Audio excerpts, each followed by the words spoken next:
যে কোনো নারীর মাসিক মিস হওয়ার অর্থটা হলো, ধরুন গত মাসের 1 তারিখে মাসিক হয়েছে, যদি এই মাসের 1 তারিখে মাসিক না হয় এবং তারপরেও যদি 2-3 দিন চলে যায়, তখন আমরা বলে থাকি যে পিরিয়ডটা মিস হয়েছে। সেক্ষেত্রে আমরা কি করব? আমরা মাসিকের তারিখ চলে যাওয়ার 7 দিন পরে একটি প্রেগনেন্সি টেস্ট করে দেখব। বাজারে বিভিন্ন ধরনের প্রেগনেন্সি কিট পাওয়া যায়, যেখানে প্রস্রাব থেকে একটু প্রস্রাব নিয়ে সেই কিটের মধ্যে দিয়ে দাগ আসে, এবং অনেকেই কিন্তু ঠিকমতো জানেন না যে প্রেগনেন্সি টেস্ট আসলে কিভাবে করতে হয়। আপনারা দেখবেন যে প্যাকেটের গায়ে নিয়মাবলী সবসময় লেখা থাকে, এবং একটি দাগ আসলে বুঝতে হবে আপনি গর্ভবতী নন, অন্য যে কোনো কারণে মাসিক বন্ধ, এবং 2টি দাগ আসলে বুঝতে হবে যে আপনি গর্ভবতী। অনেক ক্ষেত্রে দেখা যায় যে অনেক পেশেন্টরা বলে, ম্যাডাম আমার মাসিকটা অনিয়মিত ছিল এবং আমার মাসিক এখন মিস হয়েছে, আমার প্রেগনেন্সি টেস্টটা আমি কনফিউজড, এটা আসলে কি পজিটিভ। অনেকের মনে সন্দেহ থেকে থাকে। তো এই প্রেগনেন্সি টেস্ট না করে আমরা আরেকটা টেস্ট করতে পারি, যেটাকে বলা হয়ে থাকে বিটা এইচসিজি। এই হরমোনটা প্রেগনেন্ট হলে শরীরে রক্তে বেড়ে যায়, এবং এই হরমোনের পরিমাণটা দেখার মাধ্যমে কিন্তু আমরা যখন প্রেগনেন্সি টেস্ট পজিটিভ আসে, অর্থাৎ মাসিক মিস হওয়ার 7 দিনের মধ্যে, এবং এই আর্লি টাইমে কিন্তু আমরা এই বিটা এইচসিজি টেস্টের মাধ্যমে আগেই বলে দিতে পারি যে আপনার গর্ভে সন্তান এসেছে কিনা। দ্বিতীয়ত যে প্রশ্নটা পেশেন্টরা করে থাকে যে, ম্যাডাম আমার তো প্রেগনেন্সি টেস্ট পজিটিভ, আমার কি এখনই ডক্টরের কাছে আসতে হবে নাকি আরেকটু পরে গেলেও চলবে? আমি অনেক পেশেন্ট পাই যারা হয়তো গর্ভবতী, প্রথম 4 মাস 5 মাস চলে গিয়েছে, এখন হয়তো একটি আল্ট্রাসাউন্ড করে এসেছেন যে, ম্যাডাম আমি তো এখন 5 মাসের গর্ভবতী, আমার সন্তানটি কেমন আছে আপনি দেখুন। একটা জিনিস মনে রাখতে হবে, গর্ভকালীন সময়ে আমরা কিন্তু শুধু সন্তানটাকে নিয়ে চিন্তা করি না, আমরা কিন্তু আপনাকে নিয়েও চিন্তা করি। অতএব গর্ভকালীন প্রথম 3 মাস কিন্তু অত্যন্ত গুরুত্বপূর্ণ, এবং এই সময়ের মধ্যে অবশ্যই অন্তত একবার হলেও আপনাকে ডক্টরের কাছে আসতে হবে। এটাকে আমরা বলে থাকি বুকিং ভিজিট। আপনাদেরকে অনেকে বলতে পারে যে প্রেগনেন্ট হলে এত টেস্ট করতে হয় না, এগুলোর কোনো প্রয়োজন নেই। অতএব তৃতীয় প্রশ্ন যেটা আসে আপনাদের মনে, যে আমি ডক্টরের কাছে গিয়েছিলাম, তিনি আমাকে অনেকগুলো টেস্ট দিয়েছে, ম্যাডাম এতগুলো টেস্ট কি আসলে প্রেগনেন্সিতে লাগে? দেখুন, আমরা গর্ভে সন্তান আসার সাথে সাথে আমরা জানতে চাই যে আপনি শারীরিকভাবে কেমন আছেন, এবং এতে আপনার সন্তানটি কেমন থাকবে। অর্থাৎ আপনার শারীরিক অবস্থা কিন্তু আপনার সন্তানের পরবর্তী জার্নিটা, অর্থাৎ পরবর্তী মাসগুলোতে সে কেমন থাকবে, এটাকে আগে থেকেই আমরা ধারণা পেতে পারি। প্রেগনেন্ট হলে আমরা একটি রক্তের পরীক্ষা দিই, যেটাকে আমরা কমপ্লিট ব্লাড কাউন্ট বলে থাকি, একটি প্রস্রাবের পরীক্ষা দিয়ে থাকি, আপনার প্রস্রাবে কোনো জীবাণু আছে কিনা আমরা দেখি, পাশাপাশি আমরা একটি জন্ডিসের টেস্ট করে থাকি, একটি ভিডিআরএল টেস্ট করে থাকি। গর্ভকালীন সময় কিন্তু মাদের ডায়াবেটিস ধরা পড়ে। অনেকে বলেছে যে ম্যাডাম আমি তো পাশের বাসার দোকান থেকে চেক করেছি, ব্লাড সুগারটা একদম নর্মাল। দেখুন, এই চেকে হবে না। গর্ভকালীন সময় চেক আপটা অত্যন্ত গুরুত্বপূর্ণ। এই সময় আমরা সাধারণত দেখা যায় কখনো কখনো গ্লুকোজ খাইয়েও চেক আপ করে থাকি। অতএব ব্লাড সুগার মেজারমেন্ট, অর্থাৎ রক্তে আপনার চিনি, যেটা সুগার আমরা বলছি, ব্লাড সুগার, এটা কোনো কারণে বাড়তি আছে কিনা, এটি কিন্তু আমাদেরকে গর্ভকালীন সময় দেখতে হবে। একটি গুরুত্বপূর্ণ জিনিস হচ্ছে ব্লাড গ্রুপ। ব্লাড গ্রুপটা অনেকেই জানেন না, এবং দেখা যায় পুরো 9 মাস গর্ভবতী ছিলেন, ডেলিভারির সময় এসে বলছেন যে ম্যাডাম ব্লাড গ্রুপ চেক করা হয়নি।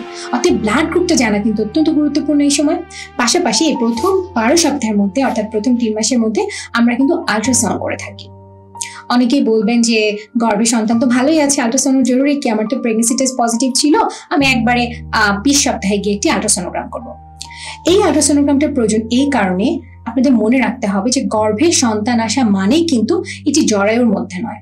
খুব কম পার্সেন্টেজ, ধরুন 10-100-র মধ্যে হয়তো 2 জন বা 3 জনে কিন্তু জরায়ুতে সন্তান না এসে, এটা জরায়ুর 2 পাশে যে 2টি টিউব থাকে, টিউবের মধ্যে সন্তান আসতে পারে, এবং এটাকে আমরা একটোপিক প্রেগনেন্সি বলে থাকি, এবং এটা কিন্তু অত্যন্ত বিপজ্জনক একটি কন্ডিশন। আবার অনেক ক্ষেত্রে দেখা যায় যে বাচ্চা গর্ভে এসেছে কিন্তু কোনো কারণে হার্টবিটটা আসেনি, সেটা হয়তো প্রথম দিকে আল্ট্রাসাউন্ড না করার জন্য ধরা যায়নি, এটাকে আমরা মিসড অ্যাবর্শন বলে থাকি।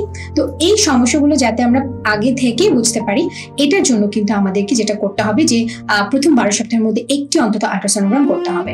গর্ভকালীন সময় দেখা যায় যে হয়তো আপনি এখন কনসিভ করেছেন, আপনি হয়তো আগে থেকে একটি প্রেশারের ওষুধ খেতেন, অথবা আপনার ডায়াবেটিসের জন্য আপনাকে এমন কিছু ওষুধ দেওয়া ছিল যেগুলো আপনি নিয়মিত খেতেন, অথবা আপনার এমন কোনো একটা অসুখ আছে যেটার জন্য আপনাকে সবসময় কোনো একজন ডক্টরের তো ওষুধ খেতে হয়। আপনি হয়তো জানলেন আপনি এখন প্রেগনেন্সি টেস্ট পজিটিভ, এবং আপনি ধাম করে সমস্ত ওষুধ বন্ধ করে দিলেন। এই কাজটি কখনোই করা যাবে না।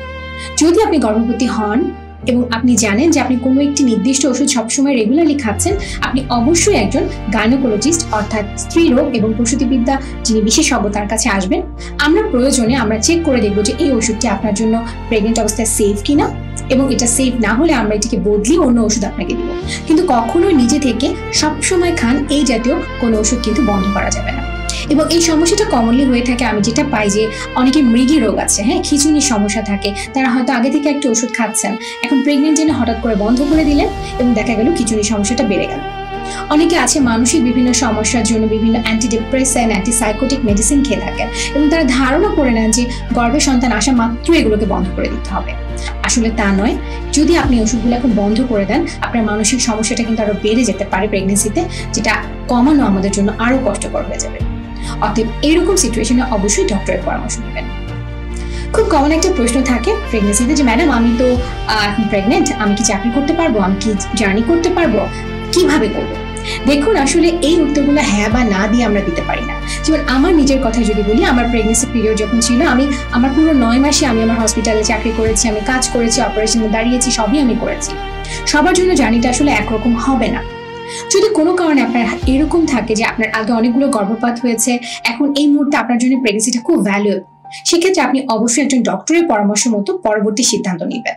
তবে প্রেগনেন্ট অবস্থায় চলাফেরা করা যাবে না, একদম বাসায় বসে থাকতে হবে, এটাও কিন্তু আপনার জন্য অত্যন্ত ক্ষতিকর, কারণ গর্ভকালীন সময় আমরা কিন্তু ব্যায়ামের জন্য আপনাদেরকে উপদেশ দিয়ে থাকি। আরেকটা যেটা প্রশ্ন আপনারা করেন যে আমরা দূরের জার্নি করতে পারবো কিনা। প্রেগনেন্ট অবস্থায় জার্নিটাকে আমরা বলি যে যতটা সম্ভব যেই জার্নিতে আপনার ঝাঁকি কম লাগবে সেই ধরনের জার্নি করা উচিত। আমি ব্যক্তিগতভাবে রিক্সা চলাফেরা করেছি, কিন্তু তারপর আমি বলবো যে যদি আপনি দেখেন আপনি যে অফিসে যাচ্ছেন সেখানে যেতে ভীষণ উঁচু নিচু রাস্তা, আপনি এমন করতে পারেন আপনার বাসাটাকে সেই অফিসের কাছে শিফট করতে পারেন, যাতে আপনার জার্নিটা কম করতে হয়। এবং যদি এমন হয় যে আপনি এক জায়গায় বাসে যাবেন অথবা ট্রেনে যাবেন, যেমন দূরের কোনো জার্নি, আপনি অবশ্যই ট্রেনকে প্রেফার করবেন। যদি এমন হয় আপনি ট্রেনে যাবেন অথবা প্লেনে যাবেন, সেক্ষেত্রে আপনি প্লেনকে প্রেফার করবেন, অর্থাৎ আপনার জার্নিটা যেন খুবই স্মুথ হয়, সেখানে যেন ঝাঁকির পরিমাণটা কম থাকে। আরেকটা কোয়েশ্চেন যেটা সবাই জানতে চায় যে ম্যাডাম আমি তো এখন প্রেগনেন্ট, তাহলে আমি কি কি খাবো আর কি কি খাবো না। দেখুন, কি কি খাবেন এটা বলা খুবই কঠিন, কারণ সব ধরনের খাবারই আপনি খেতে পারবেন, তার মানে এই লিস্টটা অনেক লম্বা। তবে কি কি খাবেন না সেটা বলতে পারি। যেমন আমি যেটা ব্যক্তিগতভাবে আমার পেশেন্টদেরকে বলি যে বাইরের খাবার সম্পূর্ণভাবে অ্যাভয়েড করবেন। এটার কারণ প্রথমত হাইজিন, দ্বিতীয়ত হচ্ছে দেখা যায় বাইরের খাবার খেলে অনেকের অ্যাসিডিটি হয় এবং প্রেগনেন্সিতে অ্যাসিডিটিটা অনেক বেড়ে যায়। তাই বাইরের খাবারগুলো অ্যাভয়েড করা এই সময় আপনার জন্য সবচেয়ে ভালো হবে। মুরব্বীরা বলে থাকেন পেঁপে, আনারস এগুলো খাবে না। আসলে আমাদের বই খাতায় এইভাবে না বলা নেই, তবে যেটা আমরা বলে থাকি যে এই পেঁপে এবং আনারসে দেখা যায় যে অ্যাবর্টিফিশিয়েন্ট অর্থাৎ বাচ্চা নষ্ট হওয়ার কিছু কিছু প্রপার্টিস পাওয়া যায়। অর্থাৎ আমি ব্যক্তিগতভাবে এটাকে অ্যাভয়েড করারই পক্ষে। তবে কেউ যদি আগেও খেয়ে থাকেন সেটা আপনার ব্যক্তিগত ইচ্ছা, তবে আমাদের বই খাতায় এই ব্যাপারে নির্দিষ্টভাবে কোনো বিধিনিষেধ নেই। আর যদি কোনো খাবারে আপনার আগে থেকে অ্যালার্জি থেকে থাকে, যে আপনি হয়তো হাঁসের মাংস খেতে পারেন না অথবা গরুর মাংস খেতে পারছেন না, ইলিশ মাছে আপনার অ্যালার্জি, সেটাকে আপনি অবশ্যই অ্যাভয়েড করবেন। আমি অনেক পেশেন্টের মুখে শুনেছি যে তাদের মুরব্বীরা বলছেন দুধ খেও না অথবা বেশি মাংস খেও না, বাচ্চা বড় হয়ে যাবে। এই জিনিসগুলোর আসলে তেমন কোনো ভিত্তি নেই, বরঞ্চ আপনি যদি পুষ্টিকর খাবার খান আপনার বাচ্চাটি সুস্থ থাকবে। একটি কমন প্রশ্ন কিন্তু পেশেন্টরা আমাদেরকে জিজ্ঞেস করতে খুব জড়তা বোধ করেন, ম্যাডাম আমার তো এখন প্রেগনেন্ট, আমি প্রথম 3 মাস, ম্যাডাম আমি সহবাস করবো কিনা। আমাদের মেডিকেলের বই খাতায় কিন্তু নির্দিষ্টভাবে এই প্রথম 3 মাসের মধ্যে সহবাসকে হ্যাঁ অথবা না কোনোটাই বলা নেই। আমরা সাধারণত রোগীদেরকে বলি প্রথম 3 মাস সহবাস বা ইন্টারকোর্সটাকে অ্যাভয়েড করা। তবে তার মানে এই না যে এটা সম্পূর্ণভাবে নিষিদ্ধ। দেখা গেছে যে কোনো পেশেন্টের যদি আগে অনেকগুলি গর্ভপাত হয়ে থাকে এবং তিনি যদি দেখা যায় আমরা তাকে অনেক ঝাঁকির জার্নি মানা করছি, তাদের ক্ষেত্রে আমরা বলি যে প্রথম 3 মাস আপনি অ্যাভয়েড করেন, এটা আপনার জন্য বেটার। অথবা কারো যদি এমন হয় যে গর্ভকালীন সময়ে প্রথম 3 মাসে ঘন ঘন রক্তপাত হচ্ছে, অর্থাৎ গর্ভপাতের একটা ঝুঁকি থাকছে, তাদের ক্ষেত্রে আমরা বলি যে সহবাসটা অ্যাভয়েড করার জন্য। তবে এই সকল কারণের থেকে সবচেয়ে গুরুত্বপূর্ণ কারণ হচ্ছে মায়ের ইচ্ছা। অর্থাৎ যিনি গর্ভবতী নারী তিনি যদি বলেন যে আমি এই টাইমে সেক্সুয়াল ইন্টারকোর্স বা সহবাসে আমি কমফোর্টেবল না, আমি ভালো বোধ করছি না বা আমি চাচ্ছি না, তবে এটা সম্পূর্ণভাবে সেক্ষেত্রে এটা সম্পূর্ণভাবে তারই চয়েস, এটাকে আমাদেরকে রেসপেক্ট করতে হবে। কতক্ষণ সময় বিশ্রাম নেবেন। প্রথম 3 মাস যেহেতু খুব ডিফিকাল্ট টাইম, একজন মা গর্ভবতী হন, তার অনেক দুর্বল লাগে, দেখা যায় অনেক বমি হয়, কখনো কখনো দেখা যায় যে অ্যাসিডিটি সমস্যাটা ভীষণ বেড়ে যায়। তো বিশ্রামের জন্য আমরা যেটা বলে থাকি যে দুপুরবেলা অন্তত 2 ঘন্টা আপনারা বিশ্রামের চেষ্টা করবেন এবং রাত্রিবেলা অন্তত 8 ঘন্টা ঘুমানোর জন্য আমরা অ্যাডভাইস করি। যদিও এই ভিডিওটা আসলে সবার জন্য করা, তো দেখা যায় আমাদের শহরাঞ্চলের জীবন আর গ্রামাঞ্চলের জীবন তো এক না। দেখা যায় গ্রামে হয়তো কোনো নারীকে সারাদিন বাসায় কাজ করতে হচ্ছে, ধানের কাজ করতে হচ্ছে, ক্ষেতের বিভিন্ন কাজে হেল্প করতে হচ্ছে, তার হয়তো দুপুরবেলা ভীষণ টায়ার্ড লাগছে। ভিডিওটি যারা দেখছেন নারী পুরুষ নির্বিশেষে সবাইকে আমি বলবো যে কোনো একজন গর্ভবতী নারীর এই মুহূর্তের অনুভূতিগুলো এবং কষ্টগুলো কিন্তু আসলে সারা জীবন তার মনে থাকে। এবং এই সময় আপনি যদি তাকে কিছুটা বিশ্রাম দেন, তাকে কিছুটা ছাড় দেন, অথবা তার কাজে আপনি যদি নিজে অংশগ্রহণ করেন, তাকে সাহায্য করেন, এটা কিন্তু তিনি কখনোই ভুলবেন না। তাই আমার একটা অ্যাডভাইস থাকবে যে পেশেন্টদেরকে, যারা এখন গর্ভবতী এবং আপনার যারা পরিবারের সদস্যরা থাকবেন, তাদেরকে সম্পূর্ণভাবে সাহায্য এবং সহযোগিতা করবেন তারা যেন পর্যাপ্ত বিশ্রাম।